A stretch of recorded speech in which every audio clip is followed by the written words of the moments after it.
Телевизору барбы, машинасы барбы, жумушу барбы, баарына тегиз жөлөк пул 3 жашка чейин берүү жөнүндө мен сунуш кылат элем. Жарайт.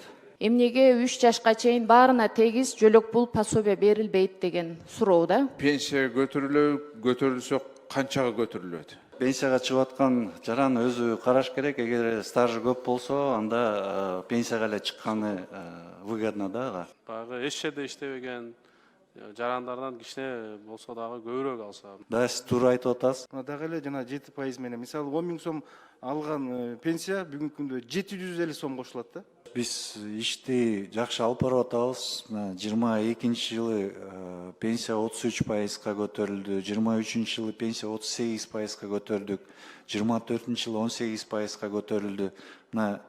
25 жылы 12%га көтөрүлдү. Рахмат, урматтуу депутаттар. Суроолор барбы? Суроо берүү үчүн сөз Бекешев Дастан Далабаевичте. Негизи бюджетти колдош керек. 1 январдан тарта күчүнө кириш керек эле. Анан урматтуу Бактияр мырза, бир маселе да. Пенсионерлер эки маселе менен кайрылышат да. Биринчи, пенсия көтөрүлсө канчага көтөрүлөт? Эң биринчи маселе ошондон болот атпайбы? Дастан Далабаевич, биз 26 жылга пенсия көтөрүүгө 7% деп койгонбуз. Пенсия көтөрүүгө бюджетке 1 миллиард 200 миллион сом каралган. 7%га бүт баарына ушуна 7%га өсөт деп план коюп атасыңар. Ооба, 7% деп койгонбуз. Сүйлөп жүрсүңүз. Келерки жылда камсыздандыруу төгүмдөрүнүн түшүшүн карайбыз. Биринчи жарым жылдык менен камсыздандыруу төгүмдөрүнүн түшүшү көбөйсө көбүрөөк көтөргөнү аракет кылабыз. Экинчи маселе мындай. Майыптуулугу бар пенсионерлер, алар пенсия чыкканда аларга мындай айтышат экен. Эки вариант бар. Биринчиден, сен стажына жараша чыгасың, же керек болсо майыптуулугу үчүн ошол пенсияны аласың деп. Эки түрдүү ушундай бар турбайбы? Анан булар мындай айтып атышат. Ушул майыптуулугу болгон үчүн пенсияны алсам дейт. Анда меники кээде өсөт, кээде өспөйт дейт. Стажына карата алсам, анда меники төмөндөйт дейт. Ишып түшүнбөйсүң дейт схеманы. Кайсы нерсени вообще кайсы нерсе менен пенсия чыгыш керек деп алар ошону түшүнбөй жатышат да. Негизи майыптуулугу бар үчүн пенсияны алгандар, алар кошумчаны алыш керек да. Мисалы, алардыкы стаж болсо, кичине болсо дагы, майыптуулугу бар болсо, аларга кошумча болуш керек. Ошо кандай дейсиз? Дастан Далабаевич, бул боюнча 3 жыл мурун урматтуу депутаттарыбыз тарабынан сунушталып, мыйзам долбоору менен бул мыйзам катары кабыл алынган. Мурда бул выбор жок болчу. Же муну тандоо жок болчу. Жок болчу, туура. Жок болчу. Анан ошо тандоо киргизилген да. Анан кайсы жагы выгодно болсо, жарандарыбызга ошол жагына өтө берет. Жок, бүгүн мисалы бир вариант выгодный. Эртең болсо пенсияларды көтөрүп атасыңар да. Кээ пенсия өспөйт, кээ өсөт. Бүгүнкү күндө выгодный болгон, эртең уже выгодный эмес болуп калат экен. Дастан Далабаевич, пенсияга чыгып аткан жаран өзү караш керек. Эгер стажы көп болсо, анда пенсияга эле чыкканы выгодно да. Эгерде стажы аз болсо, биз лучше башкача кылбайлы. Стажына карата пенсия бүт баары чыксын. Стаж болсо, пенсия чыксын, стаж жок болсо, жөлөк пулду алсын. Бирок андан тышкары майыптуулугу бар болсо, кошумча болсун ошол стажына карата. Ошондо биз уже түшүнүп калабыз да. Биз азыр варианттарды берип. Дастан Далабаевич, мурда ошондой болгондо, анан жана мыйзам кабыл алынып, ушул выбор кирип калганда. Анализ кылып көргүлө да. Ошол мыйзам кантип иштеди? Макул, Дастан Далабаевич, биз анда анализ кылып сизге кылгачы, сураныч мага анан сизге маалымат беребиз. Макул, рахмат. Негизи, Бактияр Жыгышбекович, отчетуңарды карап чыктык. Отчетуңар жакшы. Мына жерде сиздер 25 жылдын жыйынтыгы боюнча 1 миллиард 474 миллион сомду берип атасыздар. бул аябай жакшы жетишкендик. Анан ушул кайсы максатта иштетесиздер? Данияр Эрмекович, биз түшкөн каражаттын баарын эмен ала турган болсок, 21-жылы пенсияга төлөөгө бир жылдык бюджетибиз 52 миллиард болчу. 25-жылы мына бюджетибиз, такталган бюджетибиз 114 миллиард болду. 60 миллиарддан ашык пенсия көтөрүүлөргө акыркы 4 жылда биз көбөйттүк бюджетибизди. Бүгүнкү күндө бир айда пенсия төлөөгө бизге 9 миллиард 200 миллион сом керектелип атат. Анан түшкөн улам көбөйгөн акчаларыбыздын баарын улам пенсия көтөрүүгө биз жумшап атабыз. Мындайча айтканда 2026 жылдагы планыңар бар экен да? Ооба, ооба. Анан мындай, Бактияр Жеңишбекович, мен сизде мындан мурун дагы айткам, мына аз бир статистиканы карасак, силерде жыл сайын пенсия алуучулардын саны көбөйүп атты. Мына 24-жыл менен 25-жылды салыштырмалуу 25.571 пенсионерге көбөйүптүр. Бул деген келечекте бул сан көбөйө берет экен. Анан мындай көрүнүш болду да, кээде силер бир мезгилде пенсия бересиздер да, 10-нан баштап, 10-нан 15те кайсы 10-нан баштап бересиз. 10-нан баштап бересиздер. Ошондо биздин байкуш пенсионерлер барып банктын алдында тизилип банктарга барып туруп калышат да. Себеби кээ бирки жерлерде бирден экиден банкоматтар бар экен. Анан бир 20-30-100гө чейин барып алып, байкуш биздин пенсионерлер туруп ошол жерде. Аябай чоң бир тоскоолдуктар жаратып атабыз да. Ошондуктан мен айткан элем, ошону сиз банктар менен сүйлөшүп, бир кандайдыр бир шарттарды түзгөнгө бир иштеп чыкпайсыңарбы биргеликте? Жарайт, Данияр Эрмекович, банктар менен иштеп чыгып. Себеби биз наличный расчет дегенибиз менен биздин кээ бирки пенсионер бул баягы айыл жергесидегилер да. Аларда баягы приложениялар жок экен. Эски телефон колдонот экен. Анан карточка менен барып ошо акчаларды обналичить кылабыз дегенде барган жерде 100гө жакын адамдар кезекке туруп калып атат. Кээде эми жумушу бар экен, кечке ошо туруп калып атат. Ошондуктан ошону жоюу максатында силер ошо банк системасы менен, банктар менен кеңешип, сүйлөшүп, бир кандайдыр бир приложенияларды же барып, эми бул жашы улуу кишилер баягы приложениени түшүнбөйт экен, жакшы билбейт экен. Ошондо карточка менен барып ошо акчаны обналичить кылам деп бир күн убактын жоготуп атышат да. Ошону карап чыгыңыздар. Жарайт. Бир шарт түзүп бергиле биз пенсионерлерге. Рахмат. Урматтуу депутаттар, суроо бергендер көбөйтүү аппарат тапыла бериңиздер. Сөз Курманалиева Жылдыз Кочкоралиевнада. Саламатсыздарбы? Урматтуу бүгүнкү жыйындын катышуучулары. Бактияр Жеңишбекович, мен негизи жалпы Кыргызстандын айымдарынан кайрылат элем, айымдардын атынан сизге. Бардыгы ушул үгүт иштеринде жүргөндө бардыгын чоң көйгөйү айымдардыкы бул.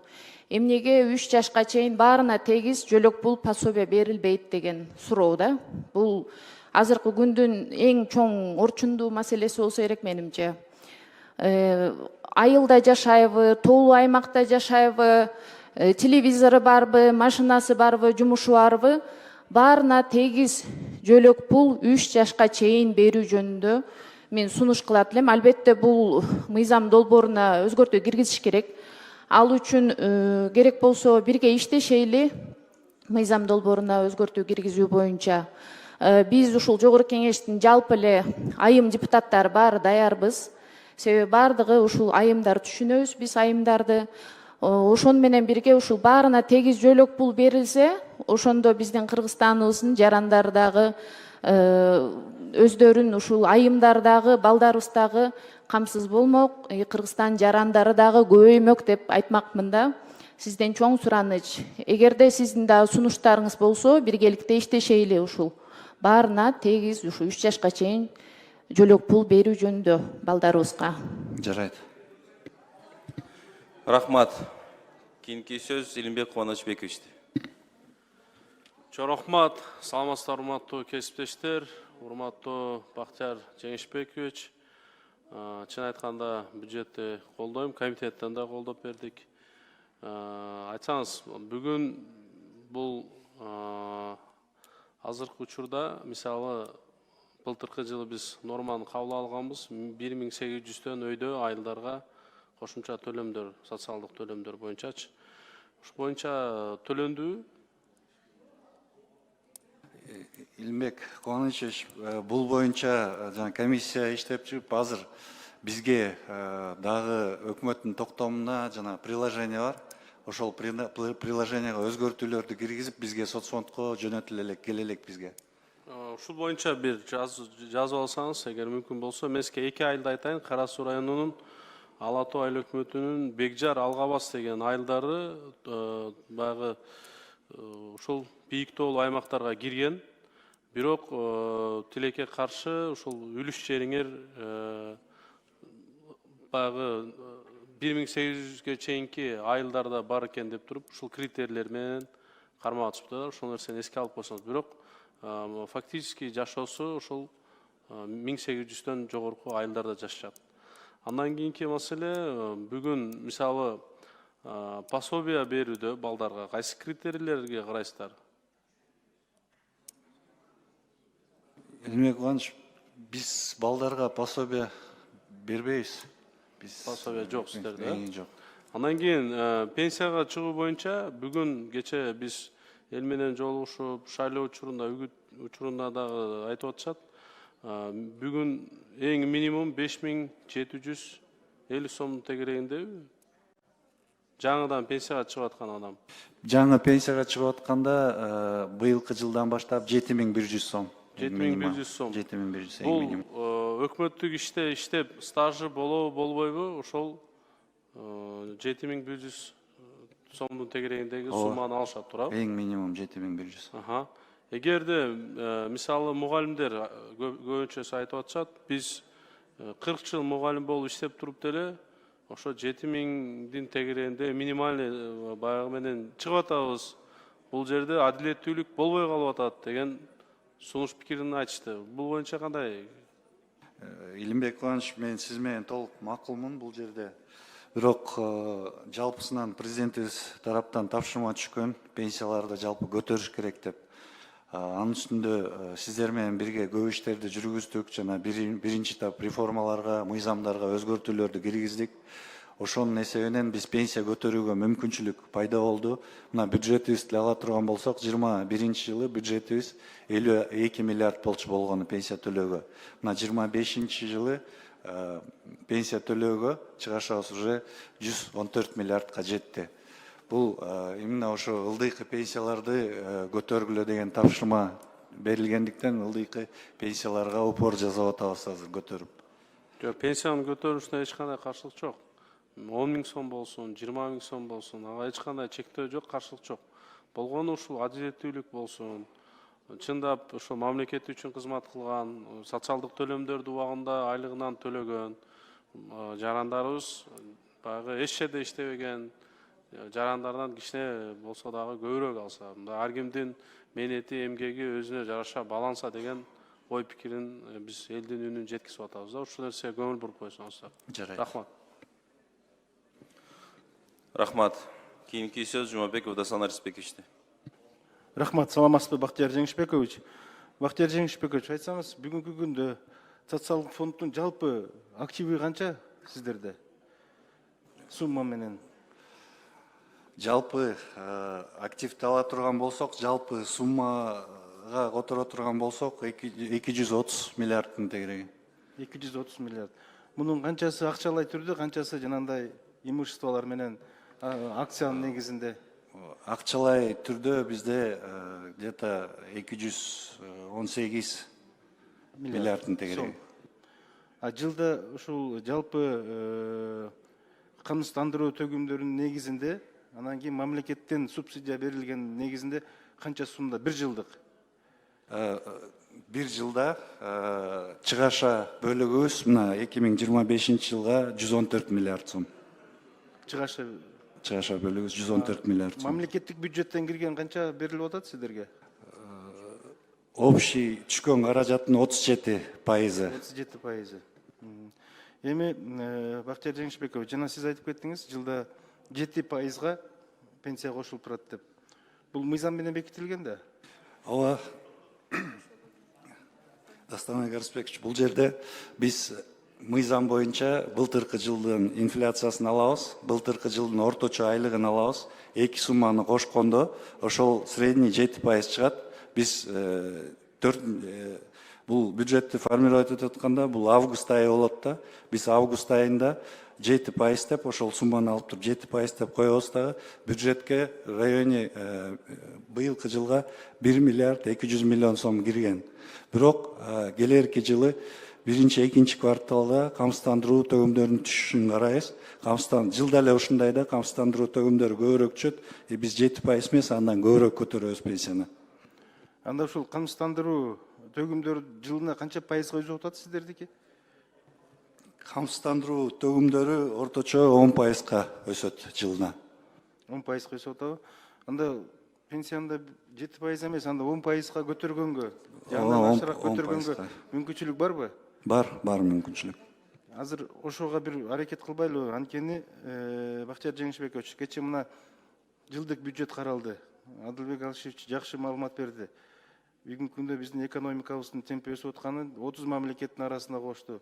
СНГ мамлекеттердин арасынан биринчи болуп чыкты дедик. Элдин баардыгы укту муну. Биз да сүйүнүп атабыз. Бирок мына эң керектүү болгон пенсия тараптагы көтөрүлүш жок да. Мына дагы эле жана 7% менен. Мисалы 10 000 сом алган пенсия бүгүнкү күндө 750 сом кошулат да. Ойлосоңуз, эшиктеги инфляция деген кандай болуп атат? Көрүп атабыз да. Сиз да аны байкап атсаңыз керек. Анан ошого жараша тез арада жана өзгөртө турган нерсеңиздер, мыйзамдар, токтомдоруңуздар болсо, муну өзгөртүш керек. Азыр 10%га көтөрүшүбүз керек да. Бактияр Жеңишбекович, антпесек мына кече биз эл менен жолукканда, шайлоо учурунда жүргөндө, улуу муундагы аксакалдарыбыз, апаларыбыз, аталарыбыз пенсия алган баардыгы ушул маселени көтөрдү. Ишенбесеңиз, өзүңүз барып, ошо элге чыгып көрсөңүз, мына ушул маселени түз айтат. Ушунчалык инфляцияны алар да сезип калыптыр. Бактияр Жеңишбекович, мен муну угуп келген үчүн айтпай койсом болбойт да. Ошол үчүн азырмы 7%ды тез арада биз 10-го көтөрүшүбүз керек. Анан келечекте дагы карап чыгышыбыз керек. Экономикабыз өсүп атат. Алдыңкы мамлекеттер СНГ боюнча мынакей мындай 10% болду биздин ички дүң продукциябыздын көтөрүлүшүндө. Мындай рекордтук болгон эмес. Россия мамлекетинде мындай, Кытайда мындай жок. Бирок бул жагы жакшы да, анан кийин именно ушул пенсияга келгенде азыр мындай бир жакшы маалымат ала алган жокпуз да. Көтөрүлөт, 10%га көтөрүлөт, 15%га көтөрүлөт деген маалыматты угуп алган жокпуз. Ошондук үчүн Бактияр Жеңишбекович, бул эң элдин талабы, улуу муундагы ата-апалардын талабы болуп атат, пенсия алган биздин жарандарыбыздын талабы болуп атат. Тез арада бир жол таап ушул пенсияны көтөрүү маселесин азыр карабасак, анда билбейм, наразычылык.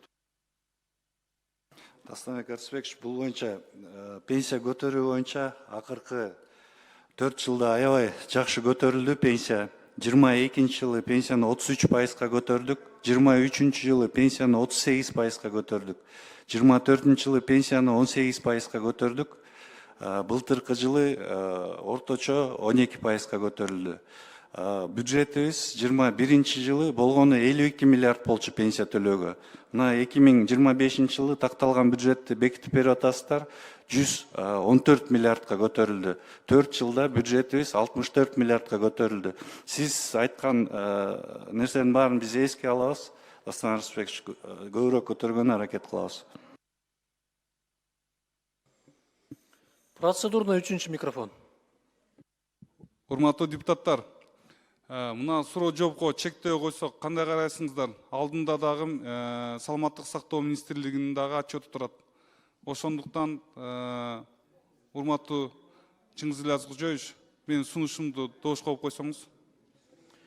Урматтуу депутаттар, суроо талкууга чек коюу боюнча сунуш келип жатат. Сунушу добушка коем. Добуш бериңиздер.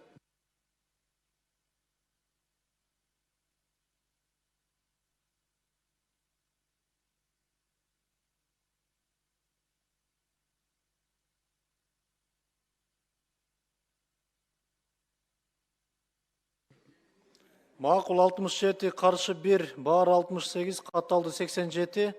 Аппарат эске алгыла. Кийинки сөз суроо берүү үчүн Сурабалдиева Эльвира Жыргалбекунада. Рахмат, Бактияр Жеңишбекович. Эми сиз социалдык фонддун жетекчиси катары мага бир эки суроого жооп берип койгулачы.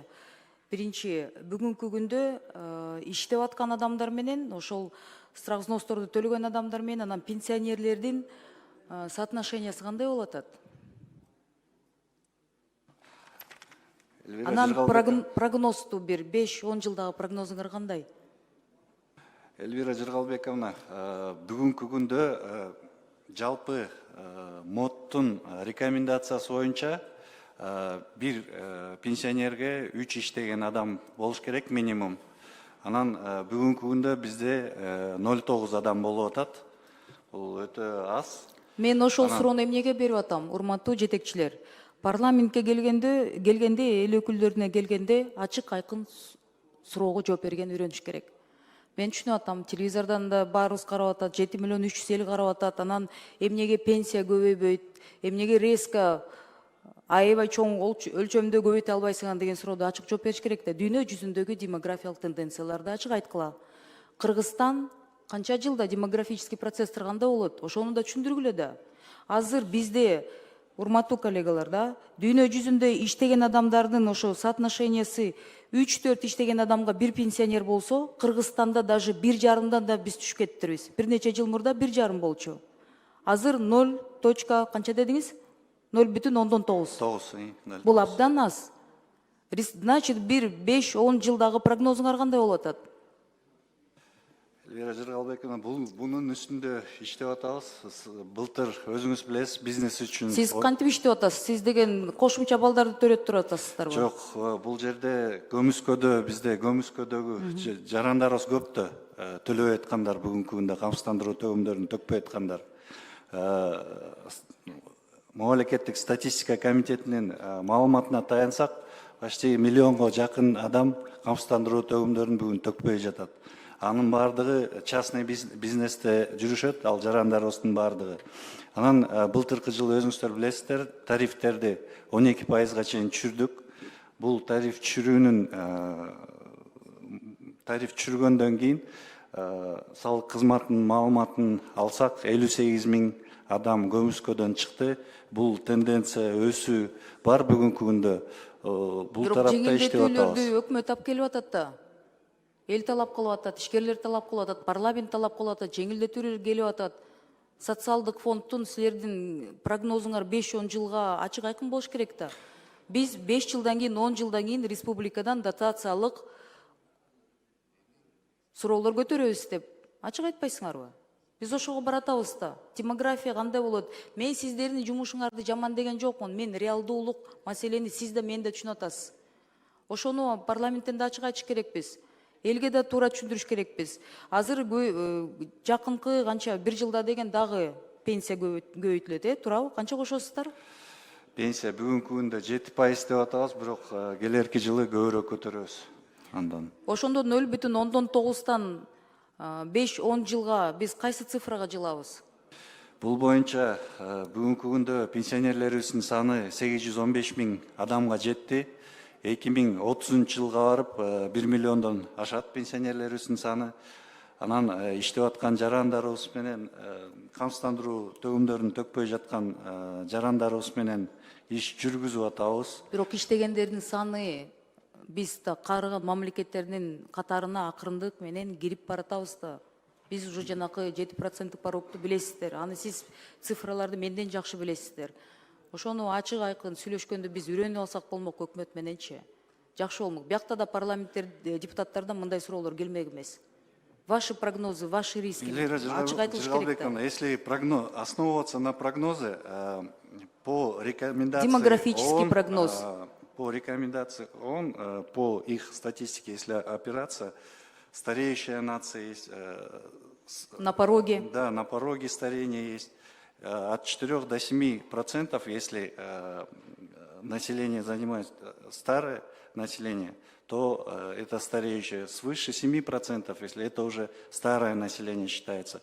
На сегодняшний день у нас в пределах 6% население старое считается. Где-то в пределах 10 лет мы уже придем, этот порог уже перейдем. И мы будем просить дотации с республиканского Нет, бюджета. Это уже Эльвира неизбежно будет. Джералбековна, в этом направлении работа ведется. Первый этап реформ вы поддержали. Согласно первого этапа реформ мы провели внесли очень много изменений в законы о пенсионном обеспечении, о государственном социальном страховании. Согласно этих изменений мы смогли поднять пенсии. Второй этап реформ мы на сегодняшний день уже начали. Согласно второго этапа реформ мы хотим перейти на англосаксонскую форму пенсионного обеспечения. То есть на сегодняшний день у нас солидарно-накопительная система. Солидарная система у нас работает, накопительная часть у нас не работает. Накопительная часть всего 2%. Она не может в полной мере обеспечивать накопительную часть. А ранее у нас условно-распределительная была, да? Условно-распределительная, она солидарно-накопительная, она одно и то же. Как одно и то же. Условно-распределительная, солидарно-накопительная – это одно и то же. В будущем, вот, согласно второй этап реформ, мы хотим перевести полноценную солидарно-накопительную систему. Полноценная солидарно-накопительная система, мы всех граждан брать не будем, накопительную часть, то есть мы с 18 лет до 25 лет будем брать, с 18 до 22 лет. Мы будем нанимать экономические Бахтияр институты. Джеймспекович, когда развалился Советский Союз, мы унаследовали 500 000 пенсионеров, насколько я помню. И мы по сей день, те пенсионеры доживают. Работающие кыргызстанцы содержат наших пенсионеров. Да, да. Мы состаримся, мы с вами. Нас будет содержать работающее поколение. Как вы хотите перейти в европейскую модель? Европейская модель – это когда я думаю только о себе, и о тех бабушках и дедушках не забочусь. Мы до этой модели не скоро придем. Да, Эльвира Джералбековна, это дорожная карта, второй этап реформы до 2050 года хотим сделать. Вот с 18 до 22 или до 25 лет мы граждан возьмем, и мы всех переводить не будем в солидарно-накопительную систему. Именно с молодежи начнем, чтобы по истечении 20 лет у них была уже полноценная возможность выходить полноценно на солидарно-накопительную систему. Да, Турайт Отас, до 90-го года у нас обязательства перед пенсионерами Советского Союза қалған, но и после развала Советского Союза бүгінгі чейин у нас обязательства есть. У нас никаких накоплений нету. Біз чолытқан ақчабыз тіле таратып атабыз бүгінгі күнде. Анан полноценная солидарно-накопительная системаны киргизмейинче бул мүмкүнчүлүк болбойт. Муну биз 2050 жылга чейин мы дорожную карту в этом году уже закончим. И мы обязаны перейти уже в солидарно-накопительную систему. Рахмат. Сөз суроо берүү үчүн Борбиев Болотбек Ибраимовичте. Рахмат, урматтуу Бактияр Жеңишбекович. Бул мыйзам долбоорун колдойбуз. 64 миллиардка бюджет көбөйүп аткан экен, бул жакшы. Ошол эле учурда жана жогоруда да коллегаларым айтып кетти, биз жана жөлөк пулду теңдештирүү жоболорун, анан ошону берүү механизмдерин жөнөкөйлөтпөйлү бул сунуш. Ушуну бир өзүңүзгө кабыл алып коюңузчу. Анткени көп шайлоочулар суроо беришти да, ушу балдары Бишкекке кетип калса дагы ай сайын ушу тапшырып тура турган документтер бар экен. Ошонун баарын санайып тештирип, бир жөнөкөйлөтүп берсеңиз, бул сунуш. Экинчиси суроо, күч органдарынын, анын ичинде Ички иштер министрлиги менен МЧСтин пенсиялары качан көбөйөт? План прогнозуңуз барбы? Жооп берип койсоңуз. Болотбек Ибраимович, бул жерде пенсияны биз гражданскийлердин пенсияларын политикасын алып барабыз. Военнослужащийлердикин, МВД, ГКНБнын политикасын ар бир министрлик өздөрү алып барат, Минфин менен биргеликте политикасын, пенсиялык политикасын. Сиздерде жокпу прогноз? Жок, биз аркылуу каражатталардын транзит менен эле өтөт, политикасын биз алып барбайбыз. Анан Токтогул районунун Элмирбек Именалиев айыл аймагынын тургундары жана жергиликтүү кеңештин депутаттарына наказ келип түштү да. ошол жерде Ничке сай, Чоргочу, Кызыл Өзгөрүш, Коңур Өгүз, Камыш Башы, Акжар, Шайык, Бел Кара Суу, Бууракан, Аңарык, Ортожон, Көкташ, Чечтөбө айылдары бийик тоолуу жана алыскы калктуу конуштар тизмесине кирбей калыптыр. Эми биз билебиз, мыйзам бар жанагы горизонталь боюнча. Ошону бир карап берсеңиз, анткени ошого тиешелүү жана кошумча төлөмдөр болбой калды деп кайрылып атышат да. Ошону карап бир кат түрүндө жооп берип койсоңуз. Жарайт. Рахмат. Рахмат. Биринчи микрофон процедурный. Рахмат. Бир аз акыйкатсыздык болуп калып жатат да. Суроого жазылгандар өтө көп. Ар бири депутат бирден эле суроону бердиртпейлиби? Анан бир аз болгондон кийин эле болду деп токтотуп коюлуп атат. Буга чейин азыр ошондоп болуп атат. Артында жазылгандар суроолорун бере албай калышып атат. Ошон үчүн ар бир жазылган депутат бирден эле суроо берсин деген сунушум бар. Рахмат.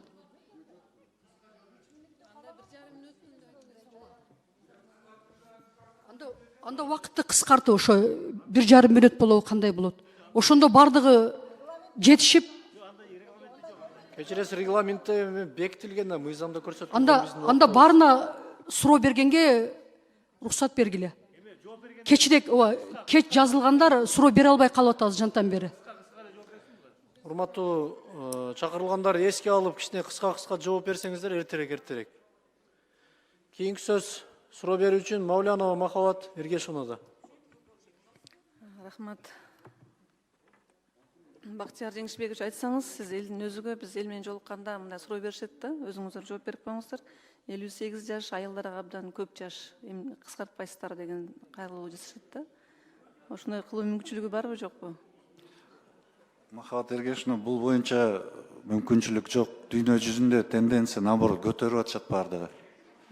Биздики эң аз, биздики 58 жаш. Казакстан 65-ке чыгарып атат, Россия Федерациясы 65-ке, бардыгы 65-ке чыгарып атат. Рахмат, түшүндүк, элдин көйгөйү. Анан дагы бир нерсе, азыркы күндө 58 жашка чыккандан кийин, 63 жашка чыккандан кийин иштеген адамдар камсыздандыруу төлөмүн төлөгөндөн кийин гана пенсияга алышат да, төлөбөсө алышпайт.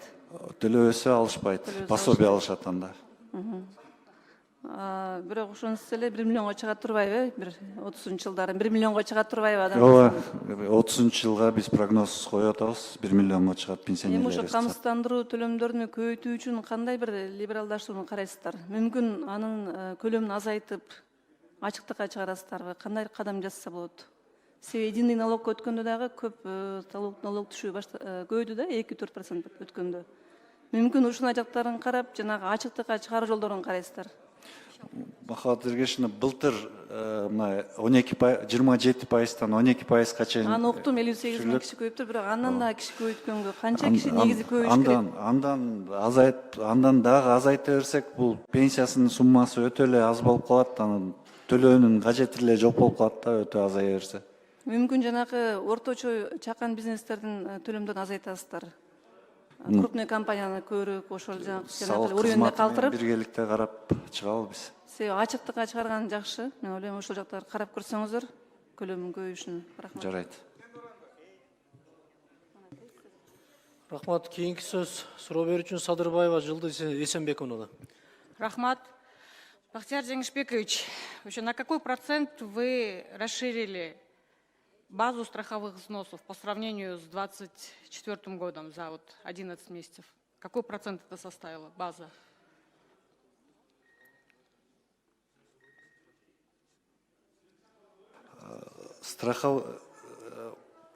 База имеется в виду плательщиков, да? Да, базу плательщиков. Насколько, на какой процент вы расширили? Салык кызматына берип койсок болобу? Анткени администрированием налоговой инспекция занимается. Жылдыз Эсенбековна. Саламатсыздарбы? Жылдыз Эсенбековна, салык кызматы төрагасынын орун басары Рахманов. Былтыркы жылга салыштырмалуу 78 миң кызматкерге бүгүнкү күндө көбөйдү база. Я не поняла ваш ответ. На какой процент вы расширили базу? Порядка 10%. Всего 10%, да? Да. Вы считаете это достаточно? Ну, максимально идет администрирование по уплате страховых взносов. В этом году в рамках фискализации мы именно для малого и среднего бизнеса создали единую базу, которую объединили с патентной деятельностью и с особой зоной. Да, нам всем известно, что значительная часть населения вообще официально не оформляют и никаких взносов не оплачивают. Особенно это в сельском хозяйстве, в торговле и в трудовой миграции. Конкретные меры какие вы для того, чтобы они официально оформились, вы принимаете? И в рамках фискализации, вот я еще раз повторюсь, мы объединили базы налоговой службы со страховым взносом. При оплате налогов она обязательно будет высвечиваться оплата страховых взносов. Без оплаты страховых взносов оплатить налоги невозможно. Но это всегда было, они всегда шли вместе. Нет, до налоги этого, платились и страховые взносы одновременно, они не принимались, да, это не новая мера. Как вы ранее знали, вот, патентная система была отдельной. Люди приходили, отдельно платили за патент и отдельно за страховой взнос. В сегодняшний день это объединенная база электронная, и без оплаты страховых взносов он не может получить патент. Но раньше тоже так было. Как можно было страховые взносы не платить и получить патент? Они просто разные квиточки были. Но патент невозможно было получить без оплаты страховых взносов. Хорошо. Ну, это говорит о том, что недостаточные меры принимаются для того, чтобы их всех вывести и официально, чтобы они страховые взносы платили. И еще у меня вопрос, Бахтияр Джангишбекович, скажите, пожалуйста, насколько оцифровано ваше ведомство? Потому что действительно во время предвыборной агитации было очень много жалоб. Люди не знают, как формируется их пенсия, из чего формируется, и зачем нужно платить взносы, и как проверить свой страховой стаж. Это где можно сделать? Почему это не оцифровано до конца в вашем ведомстве? Жылыс Эсенбековна, действующая база у нас была введена в 2008 году. На сегодняшний день она реально морально и физически устаревшая. Вообще социальный фонд делится на 4 блока. Это блок назначения пенсий, блок выплаты пенсий, блок персонифицированного учета и блок доходов. На сегодняшний день блок выплаты пенсий полностью автоматизирован. Оставшиеся 3 блока у нас программа на сегодняшний день полностью готова. Внедрение займет 6 месяцев. С 1 июля 2026 года социальный фонд будет полностью автоматизирован. Все структуры будут автоматизированы. Если взять вот блок назначения будет выглядеть так. На сегодняшний день, допустим, пенсионер, чтобы выйти на пенсию, он идет в архив, он должен дать подтверждение о заработной плате, справку получить, в других ведомствах справки получить, это в 5-6 ведомствах, плюс пойти в банк должен, карточку оформить и так далее. Это очень накладно. Но после того, как эта программа вступит в работу через 6 месяцев, по госорганам, по архивам ходить не будет необходимости. То есть эта программа самостоятельно с госорганов сама будет справки собирать. В прошлом году вы поддержали наши законы, мы внесли изменения в законодательство. Мы определили сумму пенсии уже до 1996 года. Мы определили сумму базовой части пенсии. И после 1996 года все данные у нас персонифицированы. У нас есть все данные, кто где работал, сколько заработную плату получал. Программа будет объединять эти 3 цифры и автоматически назначать пенсию. Пенсия, допустим, с 1 июля будет автоматически приходить на личный кабинет в Тундуке. В Тундуке будут все справки, все виды справок, социальный фонд, все будет проактивно. Мы и справки будем выдавать проактивно, и пенсии будем назначать проактивно с 1 июля. Спасибо большое. То есть мы своим избирателям можем сказать, что с 1 июня 2026 года вы все в своем личном кабинете можете отследить, увидеть, как оно сформировалось, из чего, и все справки будут с Тундука туда выгружаться, и вот эти круги ада, они не будут проходить для и калькулятор пенсии еще мы можем там это четко говорить, вы это выполните. Да. Спасибо большое. Рахмат. Кийинки сөз Талиева Камила Абдразаковнада. Рахмат, Бактияр мырза, мына сиздердин сосонтун маалыматыңыздарга ылайык 24 жылдагы жалпы киреше 115 миллиард 241 миллион экен. 23 жылга салыштырмалуу 12 миллиард 61 миллион сом деп атат, көбөйгөн айтылууда деп маалыматтан карап атамын. Бул абдан оң динамика, абдан жакшы көрсөткүч, бул кубана турган. Мен ошол эмне үчүн муну баса белгилеп атамын? 24-чү, биз 23-чү жылы токтом кабыл алганбыз да. 24-чү жылдан башталат деп. Баатыр энелер, мен муну 3 жылдан бери эле көтөрүп келатамын. Сиз жакшы билесиз, бизде мамлекетте 31.764 баатыр эне бар. Анын ичинен эми баягы 100дөн ашууну азыр эми баягы соцзащита аркылуу жөлөк пул алат. А биз мына 31.764 баатыр эне жанагы 1000 сомдон компенсацияны алып келатат. Муну да ошол 5-чакырылышта биз киргиздик эле. Эми 1000 сом бүгүнкү күндө бул төлөм өтө эле инфляцияга байланыштуу төмөнкү көрсөткүч да. Эми баатыр энелердин ушуну мына азыр демографиялык көрсөткүчтү көтөрөлү деп президент дагы Камчыбек Кыдыршаевич дагы байма бай демографиялык саясат жөнүндө абдан көңүл бурулуп атат да. Мен дагы ушул токтомду чыгардырып, ушул 5000 сомго чейин болбосо дагы ошол бул жашоо минимумунун суммасынын 3төн 2-синен кем эмес болсун деп токтомго киргиздик эле. Бул токтом алгыча аткарылбай турат. Эми мен кече мына Кабминге дагы ошол төрагасына дагы ушул өзүңүз күбө болдуңуз. Бул ушул мыйзамды даярдап атамын. Мунугу мамлекеттик жөлөк пулдар мыйзамынын 5-беренесине өзгөртүү киргизишибиз керек экен. Эми мында базалык бөлүгүнөн жогорку өлчөмдө эмес, жашоо минимумуна байлоону сунуш кылайын деп атамын да. Мына 22 жылы базалык бөлүгү пенсиянын 3170 сомду түзгөн. Азыр канча базалык бөлүк? 22 жылга салыштырганда канчага өстү биздики? 1780 болчу, 3170 сом болду. Бирок жанагы прожиточный минимум пенсионерлерге жетпей аткандардыкын, алардыкы даже 6000 чейин болуп кетип атат базалык бөлүгү. Мына эми азыр бизде мамлекетте эми жалпы элдин санынын 10%дан эми 10%га жакыны да 797.000 миң адам экен пенсионерибиз.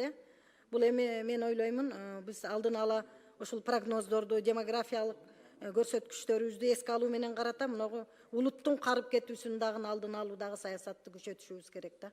Ушул баатыр энелерге келиңиз, ушул мыйзамга мен ушул жумушчу топко чакырайын, келип бериңиз. Мынагу жана мен базалык бөлүгүнөн жогорку өлчөмдө эмес, жашоо минимумуна байлоону сунуш кылып атам. Мен бул ушул жумушчу топ менен иштеп чыгалы дагы ушул мыйзамды алып чыгайын, жардам бергиле. Баатыр энелерди эми мына токтом менен аткарбай атасыңар, мыйзам менен карайбыз. Кийинки сөз Аманова Бурун Кужбековнада. Рахмат. Мына мигранттардын маселеси мени кызыктырып жатат. Алар билесиздер, баары ачык иштешпейт. Жумушчулар, работодательдер мындай их оформляют, грубо говоря, по черному, да? Поэтому как им будете выплачивать пенсию? Биз мигранттар менен бүгүнкү күндө на сегодняшний день у нас есть соглашение с такими государствами, как с Турцией, с Китаем, с Российской Федерацией, с Казахстаном, с Белоруссией, с Азербайджаном соглашение уже на подписании, с Узбекистаном соглашение на подписании, с Южной Кореей у нас есть соглашение. Граждане, работающие в Кыргызстане с других стран, не могут претендовать на пенсию. В тех республиках, странах, где они работают, правильно? Да, в Кыргызстане именно. Я про Кыргызстан говорю. То, что если у нас нет соглашения с той страной, откуда они приехали, они не имеют права претендовать на пенсию. Угу. Я имею в виду наших мигрантов, А, которые по- работают, допустим, в России, по- да, по около наш- миллиона человек. По нашим Там в мигрантам, Казахстане да. есть и в других Да. странах. С Казахстаном, с Россией у нас есть соглашение, с Китаем, с Южной Кореей у нас соглашение. смотрите, да, с я Турцией знаю об соглашение, этом. Да. А с европейскими странами мы переговоры ведем. У нас переговоры очень сложно идут. На сегодняшний день из европейских стран единственный, кто пошел на переговоры, это Австрия. С Австрией мы уже соглашение, первый этап обсудили. Это буквально в прошлом месяце мы обсудили. Наши сотрудники были командированы в Австрию. Извините, В марте пожалуйста, месяце они вопрос, прилетят. извините, пожалуйста, вопрос был в другом. Они зарплату получают в конвертах. Об этом все знают. Вот в таком случае, как они потом будут получать пенсии? Если они нелегально работают, то они не имеют права претендовать на пенсию. Вот по какие-то, законодательству. допустим, образовательные курсы, разъяснительные работы ведутся среди мигрантов, чтобы они не пошли вот на такой шаг? Мы стараемся, в Российскую Федерацию мы стараемся 2-3 раза в год ездить, встречаться с нашими гражданами, вести эту работу. Кроме этого, всю информацию необходимую мы размещаем на своем сайте. Сайт мы абсолютно упростили, он очень простой у нас в пользовании. Там вся необходимая информация мы размещаем там на 2 языках. Допустим, люди уже вот уже начинают возвращаться, да, допустим, в Кыргызстан, они уже пенсионного возраста. Мне кажется, возникнет вот определенная такая проблема. Люди сюда приехали, они остались без зарплаты, без пенсии. Вот какие-то программы есть для таких случаев? Для таких случаев мы послабления в прошлом году, уважаемые депутаты, очень много послаблений внесли в законодательство о государственном социальном страховании, в законодательство о государственном пенсионном обеспечении. В общей сложности 11 изменений было внесено. Все эти изменения направлены на улучшение вообще наших возможностей наших граждан. Например, трудовой стаж с 20 лет мы снизили в прошлом году до 5 лет. В трудовой стаж входят те года, где граждане наши учились в высших учебных заведениях, те года, где служили в армии, в рядах вооруженных сил, декретный отпуск. Раньше мы во внимание брали только 2 детей, по 3 года, 6 лет было. Мы уже сейчас берем после этих изменений 9 лет берем. Это очень хорошее послабление. Кроме этого, граждане, если они не отчисляли, не работали, они добровольно имеют право отчислять страховые взносы. То есть за те года, которые они не работали, они добровольно могут в виде страховых взносов внести в социальный фонд. У нас же примерно около 1 миллиона граждан миграции, правильно, в Российской Федерации. А есть какие-то данные, сколько из них работают официально, а сколько нет? У нас у социального фонда этих данных нету, но, допустим, у нас есть такие данные только, как, допустим, 133 граждан Российской Федерации, работающие в Кыргызстане, согласно соглашению, они имеют право на часть, когда в Кыргызстане работают, на ту часть получать пенсию. От 133 граждан Российской Федерации на пенсию у нас вышли, 10 граждан Республики Казахстан у нас на пенсию вышли, 2 гражданина Беларуси вышли на пенсию. А в Российской Федерации 103 наших гражданина вышли на пенсию согласно новых соглашений. А как вы считаете, такие данные должны быть? Работающих в Российской Федерации, официально эти данные у нас... Потому что они вот начнут возвращаться, да, там возникнет очень серьезная такая хорошая проблема. Министерство труда, есть служба миграции, есть, у них эти данные все и есть. То есть вы хотите сказать, что там все нормально, Я все не в рамках знаю, закона? Я оценку не могу им давать их работе. Угу. Работа ведется, я думаю. А вот еще с какими странами у нас есть соглашение по поводу выплаты пенсий? Кроме есть, Казахстана и России, да, вы сказали? Да, есть с Турцией у нас есть соглашение, С Китаем в этом году мы подписали соглашение. С Южной Кореей у нас есть соглашение. С Узбекистаном уже на подписи соглашение стоит. С Азербайджаном уже на подписи уже конечная стадия переговоров. И уже в этом году не успели.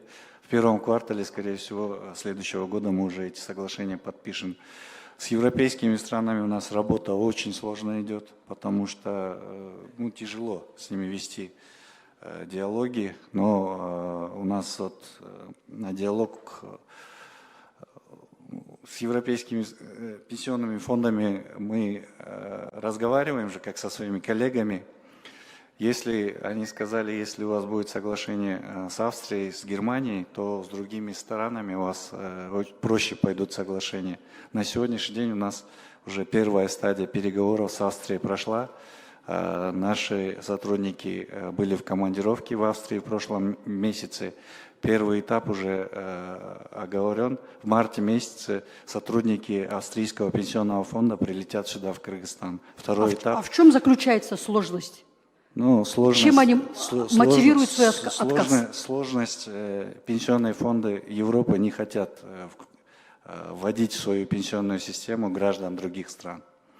Они ревностно относятся, потому что это очень болезненно относятся к этому. Они не хотят обслуживать граждан других стран, пенсионные фонды Европы. Только наших граждан? Или они относятся ревностью ко всем странам? Гражданам других стран, не только к нам. То есть не только к нам? Да. Спасибо большое. Сөз суроо берүү үчүн Жаанбаев Уланбек Кургонбаевичте. Рахмат, Чыңгыз Лескожоевич. Бактияр Жеңишбекович, бул законопроект колдойбуз. Бирок мына жөлөк пул берүү боюнча механизми сиз купулуңузга толобу ушул боюнча? Жөлөк пул берүү боюнча? Уланбек Кургонбаевич, жөлөк пулдарды бул социалдык коргоо министрлиги берет, жөлөк пулдарды биз пенсия боюнча. Пенсия боюнча.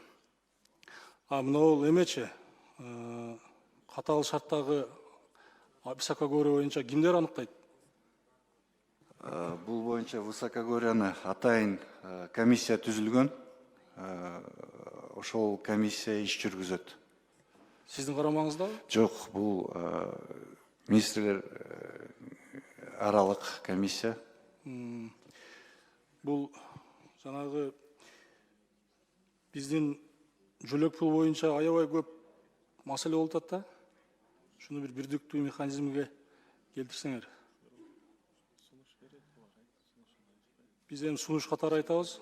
Бул ушул боюнча бир карап чыксаңыздар. Анан биздин Окатта Көкбел деген айыл өкмөт бар. Ошол жерде 3-4 жыл мурун алып жүрүшкөн. Силекке каршы албай калышыптыр. Себеби баягы өлчөгөн точкасын элдердин айтуусу боюнча башка жактан өлчөп кетип калган дейт. Ушундай нерсеге жеткирип коеюн. Анан пенсия боюнча жана Дастан Арсбекович айтып кетти. 7%-тен көтөрсөк болот экен да, туурабы? Ооба, болот, көтөрүлөт. Качага чейин көтөрөсүздөр? Эми мен буга чейин айтып кеттим, ол келерки жылдын 1-2 кварталда камсыздандыруу төгүмдөрүнүн түшүшүн карайбыз. Ошонун эсебинен канча пайызга көтөрө алабыз. Биз ошондо гана маалымат бере алабыз.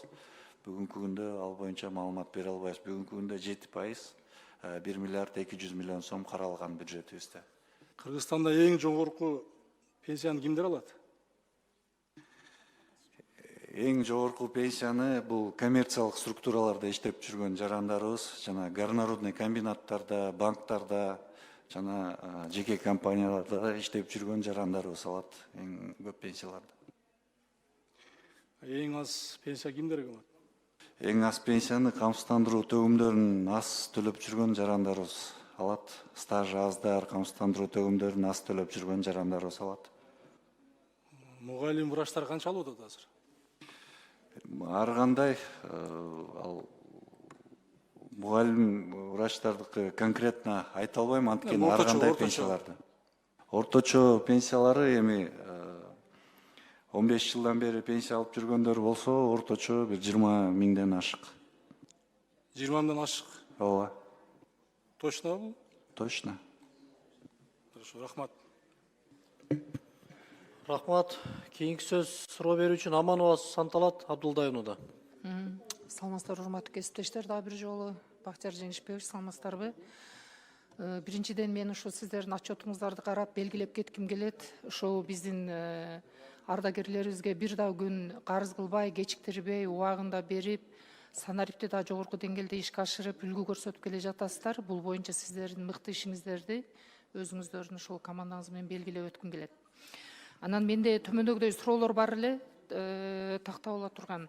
Биринчи суроом бул мына соцфонддогу камсыздандыруу төлөмдөр салык кызматына өтүп кетти да, 2 жыл болду.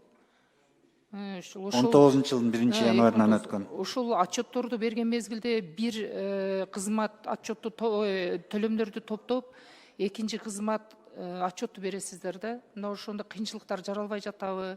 Ушул практика өзүн актадыбы жокпу? Мен ошол боюнча суроо берейин дедим эле биринчи.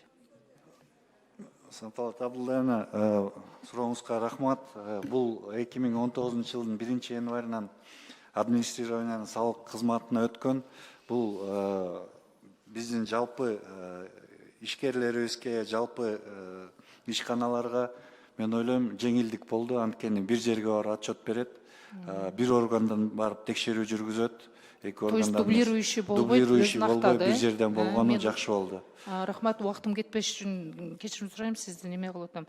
Экинчи суроом бул пенсиялык топтом каражаттарын сиздер депозитке салганга, баалуу кагаздарга, облигация салганга уруксат алгансыздар да, жогорку кеңештен туурабы? Анан бул жерде 2024-төгү отчетто планга сиздер канча коюп атасыздар, аткарылышы канча болуп атат? Киреше бөлүгүнө киргизилген да булчу. Санталат Абдулдаевна, жалпы 22 декабрга акыркы маалыматты берип коеюн. Мамлекеттик топтомо пенсиялык фонд боюнча жалпы бүгүнкү күндө мамлекеттик топтомо пенсиялык фонддо 62 миллиард 358 миллион сом бар. Анын 85% мыйзам боюнча закон об инвестировании государственных накопительных пенсионных средств мыйзамдын негизинде 85% мамлекеттик баалуу кагаздарда жайгаштырылган. Анын 15% болсо бул банктарга, депозиттерге жайгаштырылган. Ошол жайгаштырылган киреше бөлүгүнө кирди да, облигациялар менен айландырып атасыздар да акчанычы. Мен ойлойм да ошол түшкөн сума азыраак деп. Дагы саясатты жакшыраак жүргүзүп, киреше бөлүгүн көбөйтө турган кылып иш алып барсаңыздар жакшы болмок дейм да.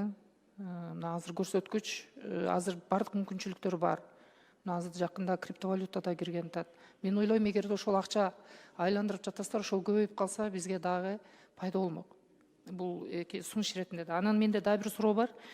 Сиздер соцфонд айлыкты өзүңүздөрдүн өнүктүрүү фонддон 3% менен аласыздар мыйзам боюнча, туурабы? Бирок ошол кимдин чечими менен? Кайсы? Кабминдин? Кабминдин чечими менен аласыз. Өзү мыйзамдуу болуш үчүн сиздер жогорку кеңештин чечими менен алышыңыздар керек да. Ошого мен айтып кетет элем, анан учурдан пайдаланып биздин ал Конституциялык сот укуктук комитетине дагы айтат элем, ошону мыйзамдаштырып койгон жакшы да. Кабминдин чечими менен болбойт да өзү. Жогорку кеңештин чечими менен алышыңыздар керек. Рахмат, мен ишиңиздерге ийгилик каалайм. Мына ошо мен айткан маселелерди карап, анан жообун берип коюңуздарды өтүнөм. Жарайт. Рахмат. Бактияр Жеңишбекович, болушунча кыскача так жооп бергенге аракет кылыңыз. Кийинки сөз суроо берүү үчүн Ашымбаева Токтобү Абасовнада. Бактияр Жеңишбекович, сиздин командаңызга жалпы терең ыраазычылык. Себеби ар бир айдын 10-унда биздин пенсионерлерге кечиктириксиз пенсияларын жеткирип, убагында жакшы иш алып барып атасыздар. Жалпы жонунан сиздердин отчетуңуздарды мен колдоп берем. Ошол эле учурда менин бир нече сиздерге суроом бар эле. Бул сиздердин соцводунун каржысы толук кандуу мукташтыктарды жабабы? ооба, бүгүнкү күндө жаап атат толуккандуу. Республикалык бюджеттен кошумча пенсияга акчалар бөлүнбөйбү, каржы бөлүнбөйбү? Республикалык бюджеттен бөлүнөт, бирок бул республикалык бюджеттен бөлүнчү каражаттарда бул жана базалык бөлүктү республикалык бюджеттен төлөнүп берет, военнослужащийлердин пенсияларын республикалык бюджеттен бөлүнүп берет, жана багуучудан айрылган пенсияларды республиканский бюджеттен бөлүнүп берилет. Ошол суммаларды бизге которуп берип турат. Калган камсыздандыруу бөлүгүн биз пенсиялык фонддон толугу менен өзүбүз каржылап атабыз. Ошондо иштеп аткан жарандар толук кандуу сиздердин фонд аркылуу каржыланат? Ооба. Пенсиясы. Ушул жерде бир маанилүү нерсе бар да, мен өткөндө комитетте дагы айттым эле. Могу 30-40 жыл иштеген кызматкерлер, ушулар жанагы такыр өмүр бою иштебеген, бирок жаңы сиздер киргизилген биринчи реформанын негизинде базалык бөлүгү республикалардан каржыланып, пенсия көтөрүлүп, почти что бири мындай жакын эле деңгээлде болуп калды да, айырмачылыгы өтө деле сезилбей калды. Ушул көп иштеген мугалимдер, айрыкча мен билим берүү системасында иштегендиктен билем, ушул улуу муундагы мугалимдер ушул маселени айтышты. Биздин 40 жыл иштегенибиз деле эч мындай билинбей калды, үйдө өмүр бою отурган пенсионердин деле пенсиясы биздин пенсияны кууп жетип калды дейт да. Ушул теңсиздик деп ойлойсузбу? Ушуну экинчи этап реформада кандай карап сунуштайт элеңиз? Ушул багыттын жетекчиси катары. Бул боюнча ооба, бул жерде жалпысынан жана Конституцияга 44-беренеге пенсионердин пенсиясы пенсионердин жашоо минимумунан ылдый болбош керек деп кирип калган. Ошол норманы биз аткардык. Бирок мындан кийин иштеп жүргөн мугалимдердики, алардыкы камсыздандыруу бөлүгү көбүрөөк да, алардыкы убагы менен алардыкы көбүрөөк болот пенсиясы убакыт өткөн сайын. Анан сиз отчетуңузда дагы атап кеттиңиз, бул отчетуңузда профицит менен чыктык депчи. Ушул профицит менен чыккандын эсебинен 7%га пенсиялар көтөрүлөт да. Ооба. Ушунун негизинде, негизи Бактияр Жеңишевич, сизге терең ыраазычылык, отчетуңузду колдоп беребиз. Дагы болсо ушул айрыкча жана коллегаларым да айтып кетти, айыл жерлериндеги пенсионерлер пенсия алуу мезгилинде шаарга же болбосо райондук борборлорго баруу мындай мукташтыгы келип калып атат да, ошол жагын дагы карап берсеңиз. Ишиңизге ийгилик, жаңы жылыңыздар менен келаткан. Рахмат. Рахмат, жарайт. Сөз суроо берүүчү Номурзаков Сүйүнбек Абдулдаевичте. Рахмат, урматтуу Бактияр Жеңишбекович. Сиз 7-чи чакырылышта биз менен тыгыз иштеп, аябай быштыңыз да, мына азыр көрүп угуп атабыз, ар бир суроого так жакшы жооп берип атасыз. Эл аралык келишимдерди, жакын калыскы мамлекеттердин тажрыйбасын айтып, ишиңизге ийгилик. Мен негизи колдойм сиздерди. Андан кийин эми азыркы мезгилде көрүп атабыз да, азык-түлүк товарлар кымбаттап атат, кызмат көрсөтүү жарандар кымбаттап атат. Анан негизи пенсия алгандарга аябай эле оор болуп калып атат да. Биздин коомубуздун көпчүлүгү да бул пенсионерлер болуп атат да бүгүнкү күндө. Анан мына баш мыйзамдын 44-беренесинин 2-чи бөлүгүндө жазылганда пенсия, социалдык жөлөк пулдар жана башка социалдык жардамдар мына мыйзамда көрсөтүлгөндөй бул жашоо минимум өлчөмүнөн төмөн болбош керек депчи. Мына биз былтыры 6900 сом болду деп куттуктап сүйүнгөнбүз. Бирок мына быйыл эми азыр мына улуттук статистикалык комитети 2025 жылдын 3-кварталына 8758 сом деп берип атат да, жашоо минимум немеси. Эми ушул кандай болот андачы? Сүймек Абдуллаевич, бул мыйзамда жазылган нерсе, жазылгандын баарын аткарып атабыз. Былтыр эми кечиресиз, Бактияр Жеңишбекович азыр. Былтыр биз сүйүнгөнбүз туурабы? Ушул жерден чыгып сиздерди уктукту 6900 сом болду, жеттик, мына адам укугу сакталып калды деп ыраазычылык айтканбыз. Эми азыр эми карабайсызбы да, бардыгы кымбаттап атат, өсүп атат, бирок улуттук статистика комитети көрсөтүп койду 8758 сом канча тыйын депчи.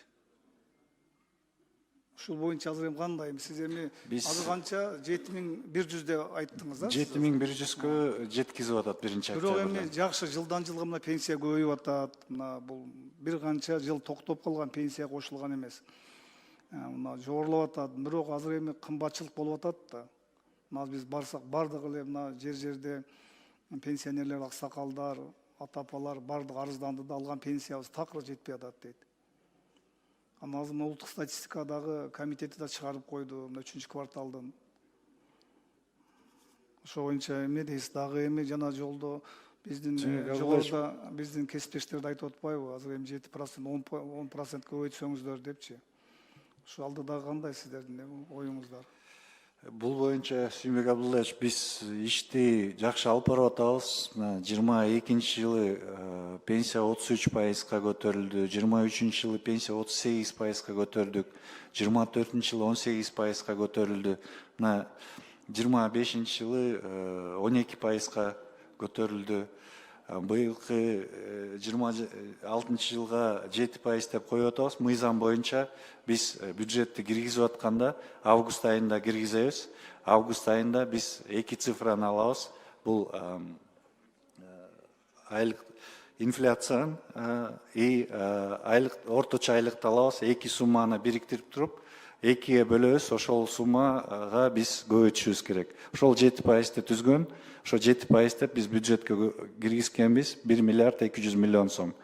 Келерки жылы 1-2 кварталда камсыздандыруу төгүмдөрүнүн түшүшүн карайбыз. Бул жыл сайын көбөйүп атат. Прирост камсыздандыруу төгүмдөрүнүн түшүшү 10%-тан ылдый түшкөн жок, 10%-тан өйдө түшүп атат, көбөйүп атат. Албетте 7% эмес, 10%-тан көбүрөөк көтөрөбүз. Эми азыр 7% эмес 10% көтөргөнүздөр ошондо мына баш мыйзамдагы мына көрсөтүлгөн белгиленген нерсени сактап калат элек да бизчи, туурабы? Баш мыйзамды аткарып атабыз. Бүгүнкү күндө биз аткардык. 44-чү беренени. Жөн мына 3 кварталда 8758 сом деп берилип атпайбы? Ал прожиточный минимум населения, прожиточный минимум пенсионера деп 2 сумма чыгат. Прожиточный минимум пенсионерага жеткизебиз биз. Ошол 7100 болгон, биз 7100-кө жеткиздик. Улуттук мына статистика комитети айтып атпайбы, мына көрсөтүп атпайбы? Мына мен сизге окуп берип коеюн, азыр атайын алдым. Мына бул 2025-жылдын 3 кварталында 758 сом 6 тыйын деп билдирди дейт. Бүгүнкү күндө ушул боюнча жагдайды да карап чыгышыңыздар керек. Келерки жылы карайбыз. Келерки жылы карайбыз. Бул эми келерки жылы эмес, бул 2025 жыл боюнча айтып атат. 2025 биз мыйзам боюнча өткөн жылдыкын алабыз. Өткөн жылдыкын алып туруп, мына 7100-кө 1-октябрдан жеткиздик. 26-жылы, быйылкы жылдыкын алабыз, 26-жылы эсептеп көтөрөбүз, 26-жылда. Рахмат. Кийинки сөз суроо берүү үчүн Кыдыралиев Умбеталы Токтуралыевичте. Жок. Алимжанова Нилуфар Якупжановна да. Рахмат. Жаңыз Ильяс Кажоевич, саламатсыздарбы кесиптештер, бүгүнкү жыйын катышуучулары. Бактияр Жеңишбекович, отчетуңузду колдойбуз. Мыйзамдарды азыр окуп, эми бир регламент боюнча 3 күн мурда берсеңиздер жакшы болот эле дагы. Эмне болсо да колдоп беребиз, себеби эл күтүп атат буну. Көп коллегаларым суроолорду айтты. Мен суром, мына соцфондко болгон жарандардын ишенимин жогорулатууга кандай пландарыңыз бар? Кыскараак жооп берсеңиз. Жарандарыбыздын ишенимин жогорулатуу боюнча кыскача бул маалымат берип турушубуз керек. ачык болушубуз керек, ачык айкын бүт цифраларды көрсөтүп турушубуз керек. Бул боюнча биз толугу менен санариптештирүүнү бүтүрүп атабыз. Келерки жарым жылдын ичинде биз толугу менен автоматташтырылып бүтүрөбүз. Бүт маалыматыбыз ар бир жаран боюнча кандай маалымат керек болсо, справкаларына чейин бүт личный кабинетке киргизип тактап турабыз. Бул ойлойм биздин жарандардын бизге болгон ишенимин бекитет. Ошол эмгекчилердин ден соолугун чыңдоо боюнча фондко 1 миллиард акча каралды, 1 миллиард 79 миллион. Мугалимдердин, врачтардын ден соолугун чыңдоого кантип жумшалат, мисалы үчүн ушул акчалар? Сиздер бул акчаларды азыр кайсыл жакка котортасыздар? 2028 жылга чейин президентибиздин указы менен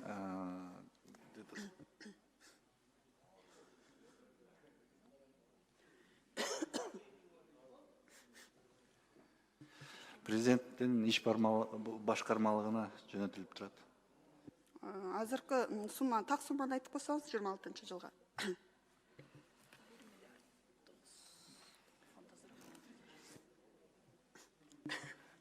1 миллиард 9 миллион. 9 миллион. 27-28 жылга бул сумма чоңоет дагы.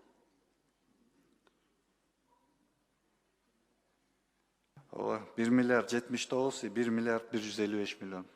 Ошондо эмгекчилердин ден соолугуну, мисалы үчүн мугалимдер, врачтардыкыны, мисалы үчүн Казакстанда алсак, алардын практикасын колдонсок, милдеттүү түрдө путевкалар берилет да, жылына бир жолу. Биздин өлкөдө ушундай болобу? Ушуну сиздер сунуштап, ушул үчүн күрөшүп айтышыңыздар керек да. Себеби мына врачтардын, ошо мугалимдердин эл менен жолугушууда кайрылуу, ушу бир дагы санаторийге барбаганбыз, 30 жыл иште бир жолу ден соолукту чыңдаганы барбаганбыз дейт да, бирок алар 30 жылдан бери ошол акчаны төлөп келет. Ушул боюнча ишти мындай катуураак алсаңыз, себеби бул деген элдин аманат акчасы да. Жарайт, бул боюнча. Үчүнчү суроом, биздин азыр топтомо каражаттардын бөлүгүнү алса болот да жарандарыбыз, жана ипотекага турабы. Ошондой эле ооруларды дарылоого биздин жарандарыбыз акчаны мөөнөтүнөн мурда алса болот. Ошо ооруларды дарылоого канча жараныбыз алды акчаны? Кандай тартипте алынат?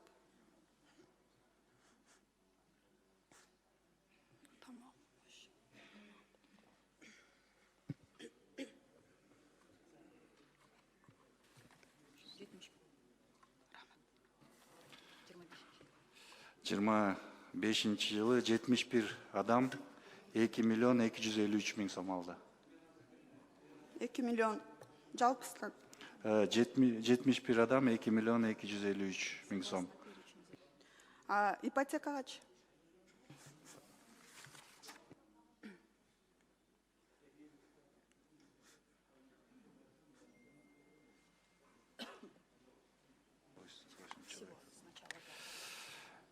Үч жүз 88 адам алды, 1 миллиард 786.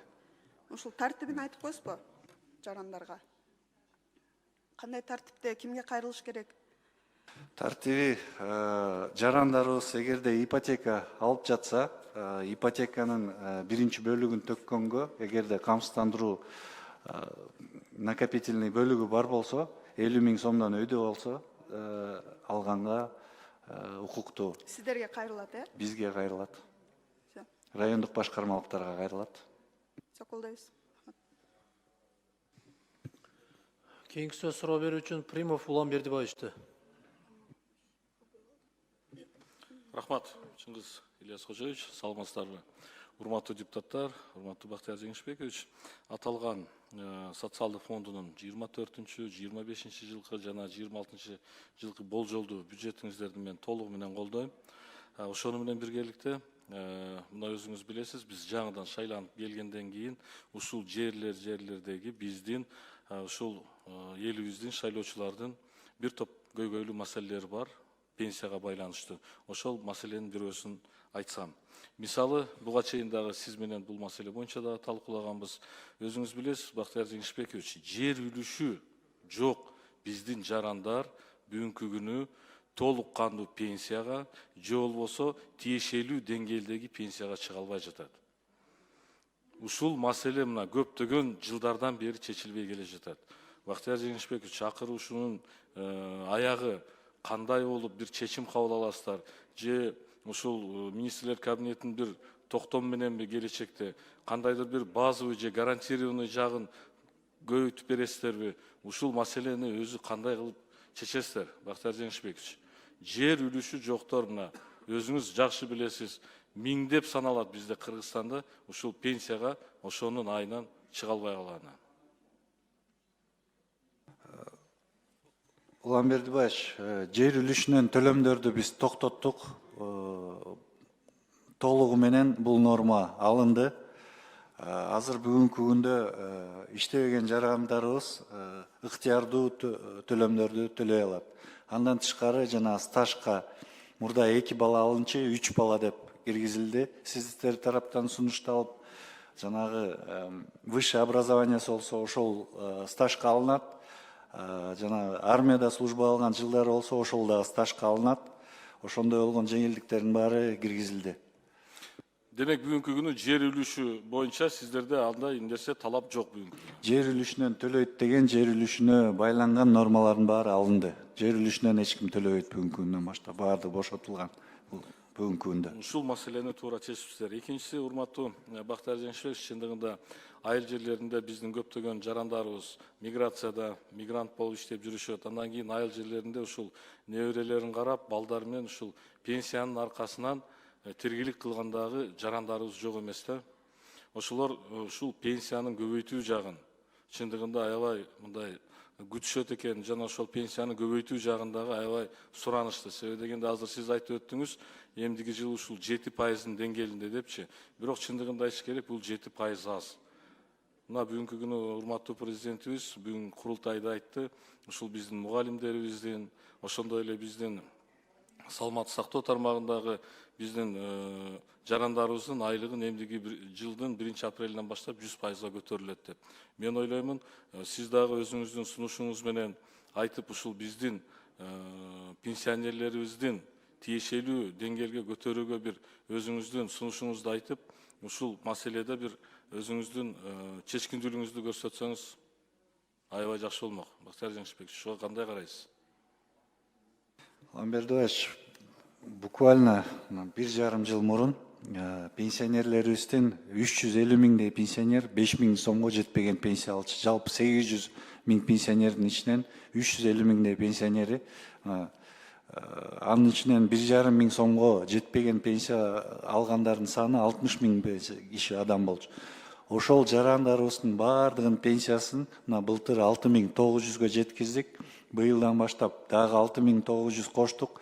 Эми мурда пенсия төлөөгө 1 айлык керектелүүчү суммабыз 4,5 миллиард сом болчу. Быйылкы жылы 9,5 миллиардка жетти. 1 айлык төлөөчү суммабыз. Дээрлик 2 эсеге өстү. 21 жылы бюджетибиз 52 миллиард болчу. Мына быйылкы жылы бекитип берип атасыздар. Пенсия төлөөгө бюджетибиз 114 миллиард болду. Дээрлик 64 миллиардка өстү 3 жылдын ичинде. Пенсия төлөөгө бюджетибиз. Жалпы түшкөн каражаттарыбыздын баарын эле пенсия көтөргөнгө жумшап жатабыз. Анан мурда буквально 1,5 жыл мурун 1,5 миң сом алып аткан жараныбыз 7.500 алып калды. Ошондо 6 миң сомго көтөрүлдү пенсиясы. Бул жаатта иш жүргүзүлүп атат, Улан Бердибаевич. Сиз айткан нерселердин баарын эске алабыз, дагы ишти күчөтөбүз. Ушул жаатта биздин албетте ушул пенсионерлерибиздин мүмкүн болушунча пенсиясын көбөйткөнгө мен ойлоймун, сиздин акылыңыз дагы, дараметиңиз дагы, тажрыйбаңыз дагы жетет деп. Андан кийин Бактияр Жеңишбекович, сиз азыр дагы кыска бир маалымат берип айтып койсоңуз, ошол пенсиясын мурас кылып кимдер жана кандай тартипте иштете алат кийин? Пенсиясын бүгүнкү күндө мурас кылып, мисалы жараныбыз пенсия төлөп жүрсө, ошол пенсияга чыгуу жашына жетпей калса, ошол балдары 23 жашка чыкканча балдарына биз пенсия төлөп беребиз, эгерде төлөп жүргөн болсо пенсия. 3 баласы болсо 3 баласына, 5 баласы болсо 5 баласына Ар биз бирине ми? төлөп ар бирine төлөп беребиз. Ошол баягы пенсиянын көлөмү, ошол жаран алган пенсиянын көлөмүн бөлүп бересиңерби же кандай кылып бересиңер? Жок, бул жерде базалык бөлүгү болот ар бир баланыкы. Эгерде ата энесинин бирөөсү каза болуп калса, соцфондко төлөп жүр. Базалык бөлүгү эле 3000 сом төлөнөт ар бир балага. Андан тышкары камсыздандыруу бөлүгү канча болсо, ошончо төлөнүп берилет. Себеби дегенде ушул маалыматты кененирээк жеткизсек, себеби дегенде биздин көпчүлүгү ушул нерсени билбейт экен да. Ошону пайдаланган. Бул боюнча дагы жеткизүү боюнча маалымат иш жүргүзөбүз. Кийинки сөз суроо берүү үчүн Талайбек кызы Жылдызда.